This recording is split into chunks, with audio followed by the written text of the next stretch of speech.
3. Hey, hey, baby, what you do to me?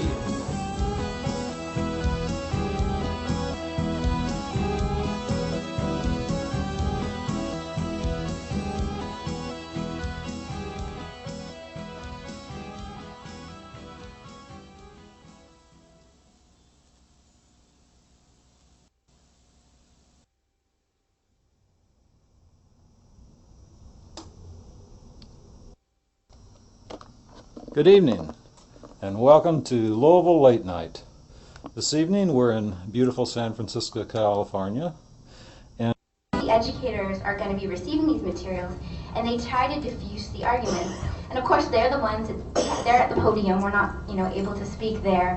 And so, with our government money, they're presenting this message. So you really have to be diligent in seeing how they respond to our message and then responding back to them. So I personally really like it. They seem really annoyed we're there, which is really fun.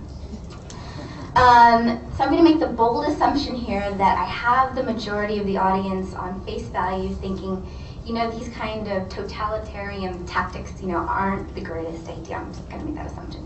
But I'm going to try to expand upon that to let you know why this is even worse of an idea than you think. Why it's even more effective and more counterproductive and actually very harmful to students. First of all, drug testing isn't effective. The assumption ideologically out there often accompanying this is that, drug testing works, Students will know they're going to be tested, they're going to stop, experimenting. But it doesn't work that way. Behavior isn't that simple, and drug testing, isn't that effective. The only study that looked at this nationally was funded by the National Institute on Drug Abuse, was done by the researchers who conduct the Monitoring the Future study, so very respected. And they looked at 76,000 students nationwide in schools with and without drug testing and found no difference in the rates of student drug use. Of course, the White House thought this study was not so great. They didn't like it, so they attacked it. And then these researchers, they did a follow-up study, and they looked at random drug testing even more closely, and they found the same results. What the White House does at these summits is they present their research, and they say, this is solid evidence that drug testing is working in schools. It's not research, really. Most of it isn't published in peer-reviewed articles. The majority of it is done by either ideologically motivated educators who are, gung-ho about this policy and have done their own little report, which they call a study, saying that it works. Otherwise, it's mostly based on anecdotal evidence. The only study that was peer-reviewed was suspended by the federal government for violating ethical standards, and it also showed, it was only 2 schools in the study, which they say showed that drug testing worked. And what it did show is that students' attitudes towards drug use became more negative towards school, and their drug risk-taking behavior factors went up. So their attitudes, they were actually more at risk of using drugs. So I thought, they of course never mentioned this at any of the summits.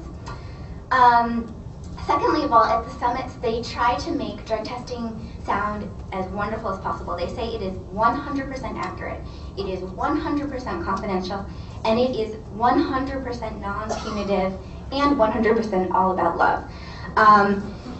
In actuality, the kind of drug testing they do is not the kind that Mr. Karch talked about. It is not federally regulated drug testing with GCMS, protocols.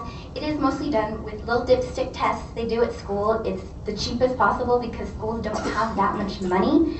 And there's no oversight, there's no federal guidelines. So they say, there are all these, protocols and medical review officers. Well, in reality, schools all do it differently. So the little school in Texas, where the parent calls me from, and there's no chain of custody that's appropriately followed, there's no follow-up testing, they didn't keep the urine like they were supposed to if there was any challenges. They didn't call to see that the student was on medication given by their doctor that would cause a false positive. And so these kind of things happen all the time, but they say, they describe it as if it's workplace federally done drug testing, which is, as described, is fairly reliable. But this is not that kind of drug testing that's done. Also, school administrators don't know, they don't know a lot about this. There was recently a study done by researchers at Children's Hospital Boston, and it found that most pediatricians don't know the proper protocols for collecting a drug test, for interpreting a drug test, or acting on a drug test. So you can only imagine what school administrators, when they're trying to deal with this, or interpret, what drug testing technique go, they're having a lot of problems. Then in terms of confidentiality, they say these programs are 100% confidential. But the way they do it is